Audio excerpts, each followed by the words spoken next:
Hello YouTube, playing here with Hobbies of a Man once again, and today we are doing another light novel review. Now today's light novel is going to be No Game, No Life, Volume 1. This is written by Yu Kamiya, and I think it's illustrated by him as well, or like his wife. I can't remember. I think he has like some condition that has him in the hospital, and his wife took over doing some art for him. I can't remember if it's for this or if it's for something else, but he's the illustrator and writer for this one at least. Now, this is published by Yen On, as you can see right there. The demographic is shonen, I guess, and the genre is isekai, video game, lit RPG to an extent, I guess. It's not really, but or gamelit, I guess, would be the best kind of title for it. It does have an adaptation, and I think it looks really nice. I've seen a couple episodes of it, and it's really well done. I really like how bright and colorful it is. I'm not really sure I like this that much, but the adaptation artistically is really well done. So the premise here is that this sibling pair of gamers that are like shut-ins eventually get transported to this world that runs on games. There's no war, there's no violence. The only things that you can do is play board games or games of some sort in order to decide conflict. Or to decide who is right and who's wrong and who's better than someone else. It's basically remove war, institute video like games as the way to settle disputes and stuff. And it's really interesting concept. And yeah, I mean that's basically it. So the evaluation here, the plotline is really good. It takes a little bit of time to get used to the writing style. It's a little too weird. Like, I don't know why they chose to do it this way. But, you know, sentences end when you wouldn't think they end. Sometimes you think you're listening to thoughts of people. Sometimes you think you're listening to narration. And sometimes it's not the case for either one. And instead of quotes, there's a bunch of lines. Like, let me see if I can find it. So, it's not always quotes. Let me see if I can find what I'm talking about. You can see there's lines that, like, define sections of text, but that's not how it really works in English. It's a little odd and it's a little confusing to read, but it's well done. I mean, the plot line is really good.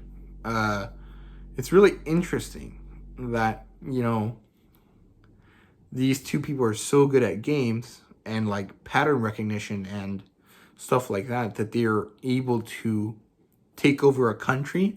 I mean, of course, it's a bit contrived because it has to be in this specific setting, right? But even then, it's really cool.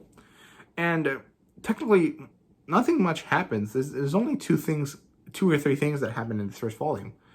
You introduce the characters, you send them to the new world, you introduce the new world, and then they play a game. And this game is like this crazy chess game, which is awesome. I thought that was super, super cool. And this chess game is like not based on the rules of chess. It's based on your ability to exert your will on the game pieces. It's kind of like Magic Chess and Harry Potter, but like you can convince the pieces to do stuff, but they don't want to die. So you have to make them want to do something, right? It's really, really interesting how it works, and I thought it was super, super cool. But there's not really that much, you know,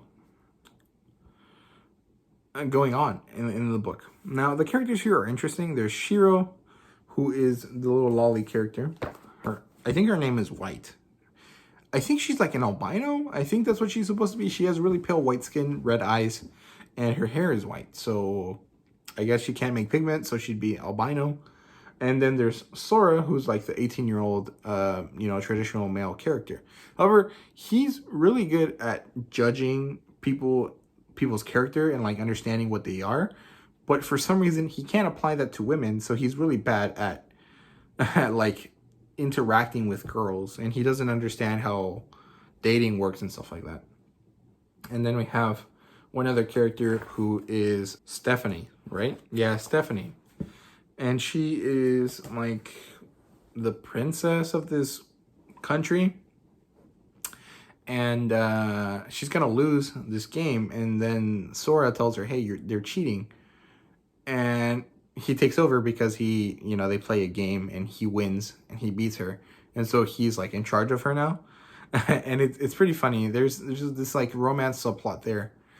It really is just played for laughs, and it is pretty funny, but it's also kind of concerning because like there's rules to this world, and it's basically if you gamble something on the game, it's set in stone for the rest of your life unless you can undo the game, right? You can play another game to release yourself from the previous game's thing, right? And they bet, and the bet is Stephanie will love Sora. So she loves him by virtue of the game. She doesn't actually love him, but her emotions are real to her. So it brings up this kind of idea of like, is that moral? And I thought that was really interesting, but it doesn't really get explored. It's just kind of like played for laughs. And then, yeah, I did not like the way that Sora and Shiro interact. They're like siblings, but they're like step siblings or something. And there's a certain kind of like relationship they have that's a little concerning because he's 18 and she's 11. Like she's a lolly character, but she's actually like 11. It's kind of a little bit concerning to me when it's like, okay, it's a lolly character, which I don't care for positively or negatively, but she's also 11, and then they're putting her in a situation that is kind of like weirdly sexual. I don't really like it, even though it doesn't really affect me because I know it's not real, right? So it made me a little bit uncomfortable, and I didn't like their relationship, but everything else about the book is so good, and I don't really understand how I'm supposed to feel about it. I think I just need to read it again, and then from there decide. But yeah, the world building is so interesting here. It's really cool. I really like this idea of removing war, but since conflict still exists, you need to figure out a different way to do it. And games should technically be fair, right? Because a lot of them are based on skill and stuff, but there's so much like luck involved. And if you can use magic, which some races in this world can, you can essentially cheat, and cheating is allowed as long as you're not caught. And it like makes games even maybe more deadly or more like horrifying than war. And it's really interesting. I really like that. But beyond that, there wasn't really anything else that really captivated my attention. It was just the premise of games instead of war was really well done. And yeah, the art was good. I mean, it was fine. I thought it fit well with the style, and I really thought it was nicely done, but it wasn't really my preference. And fan service, some boob jokes, some, lolly characters. There's a bath scene, which is probably why Amazon removed it. And overall, I don't know. I didn't really care much for the fan service. I really did not like Sora and Shiro's relationship, so I don't know. I don't know if I'll read more of this. So I rated this a 4 out of 5, just because it's so interesting. Even if I hate a key component of the story, I think it deserves, a high praise for because what it did right, it did it amazingly. Do I recommend it? Sure, if you can get over the fact that, there is a weird relationship here. It's like siblings and lollies. It's just too many weird things that I did not enjoy having together. But yeah, I mean, if you can deal with that, I think this is a really cool story. Maybe watch the anime instead. I mean, I don't know. Similar titles, though, I can't really think of any. No, I really don't know anything that would be similar to this. I guess something else that he wrote. I think he wrote a different one, but I can't remember what it's called.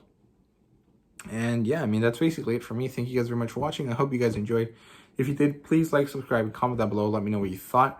How do you guys feel about this story? Is the lolly aspect enough to turn you off from the story, or is it not? Do you guys not really care? I'm really curious. I don't know. It's kind of interesting. So yeah, thank you guys very much for watching. See you guys later.